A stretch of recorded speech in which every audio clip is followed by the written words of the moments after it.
আসসালামু আলাইকুম। এভাবে আজকে ক্যামেরার সামনে বসতে হবে আসলে এটা কখনোই কল্পনা করিনি এবং এই টপিকে কথা বলতে হবে এটা আসলেই কখনোই ভাবিনি। কারণ এতদিন আমরা ভেবেছি যে আমাদের প্রিয় নেত্রী, দেশনেত্রী, ৩ বারের সফল প্রধানমন্ত্রী এবং মাদার অফ ডেমোক্রেসি, যিনি এই আধিপত্যের বিরুদ্ধে আমাদেরকে লড়াই করতে শিখিয়েছেন এবং দেশের প্রশ্নে যিনি ছিলেন সবসময় আপোষহীন, যিনি বলেছিলেন যে এই দেশের বাহিরে আমার কোনো ঠিকানা নেই, এই দেশের মাটি ও মানুষই আমার একমাত্র ঠিকানা, তিনি আসলে আজকে আমাদের সবাইকে কাঁদিয়ে দুনিয়ার সফর শেষ করে তিনি না ফেরার দেশে চলে গিয়েছেন। ইন্না লিল্লাহি ওয়া ইন্না ইলাইহি রাজিউন। আল্লাহর কাছে আসলে দোয়া করি যাতে তার সমস্ত ভুল ত্রুটি ক্ষমা করে তাকে জান্নাতের উচ্চ মাকাম দান করে।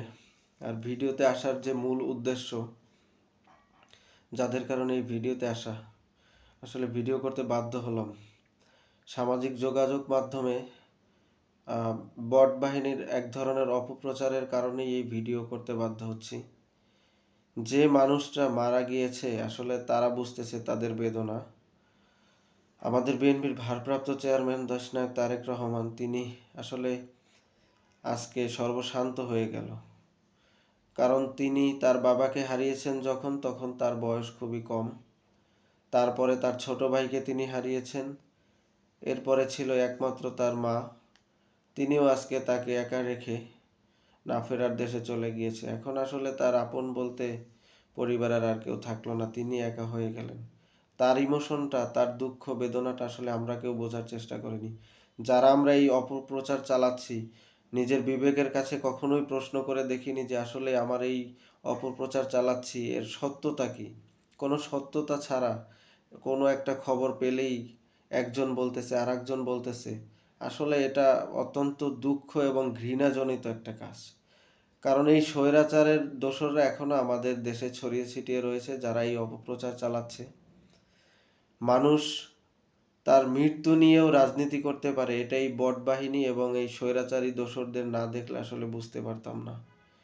কারণ বাংলাদেশের রাজনীতিতে যিনি অতুলনীয় একজন নেত্রী হয়েছিলেন, শুধু দেশে না আন্তর্জাতিক পর্যায়ে তার যে খ্যাতি, আসলে সম্মান দেওয়ার মালিক আল্লাহ তালা, তাকে আল্লাহ তালাই সম্মানিত করেছেন। যিনি একজন গৃহিণী থেকে হয়েছেন দেশনেত্রী, যিনি সেই শহীদ প্রেসিডেন্ট জিয়াউর রহমানের মৃত্যুর পরে এই দলের হাল ধরেছেন। দীর্ঘ এত বছর যাবৎ তিনি লড়াই সংগ্রাম করেছেন এবং দেশের প্রতি তার যে ভালোবাসা, মমতা, এটা অতুলনীয়। আসলে একজন সাধারণ মানুষ হিসাবেও চিন্তা করলে তার এই চলে যাওয়া আসলে আমাদের জন্য, আমার দেশের জন্য, আমাদের দেশের মানুষের জন্য অতুলনীয় ক্ষতি। আমরা আসলে আশায় ছিলাম যে উনি হয়তো আবার সুস্থ হয়ে আমাদের মাঝে ফিরে আসবে, আবার সেই তার বক্তৃতা এবং তার নেতৃত্বের মাধ্যমে আমাদেরকে সামনের দিকে এগিয়ে নিতে সাহায্য করবে। গতকাল ২৯ তারিখ ছিল তার মনোনয়নপত্র জমা দানের শেষ তারিখ।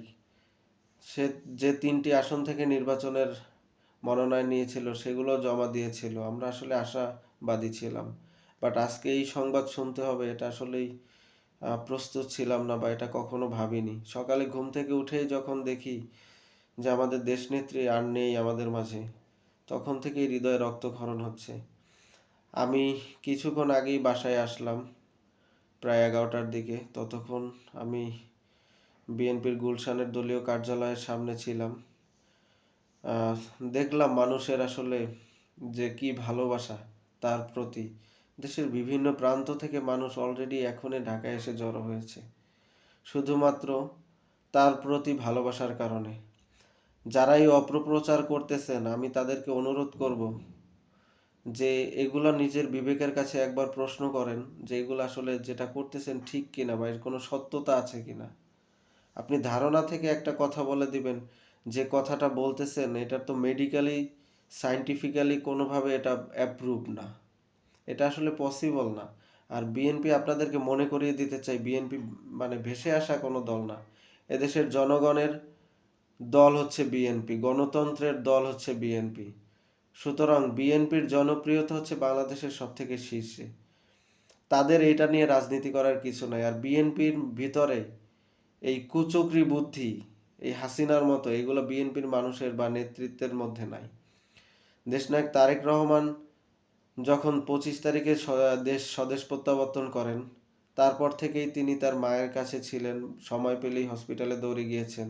গতকাল রাত থেকেই অসুস্থ ছিল, তারপরে তো সকালবেলা আসলে সেই খবর চলে আসলো যে দেশনেত্রী আমাদের মাঝে আর নেই। তো সবাইকে আসলে অনুরোধ করব যে এই অপপ্রচার থেকে বিরত থাকেন, আর নিজের বিবেককে প্রশ্ন করুন, এবং সবাইকে সজাগ দৃষ্টি রাখার আহ্বান জানাচ্ছি।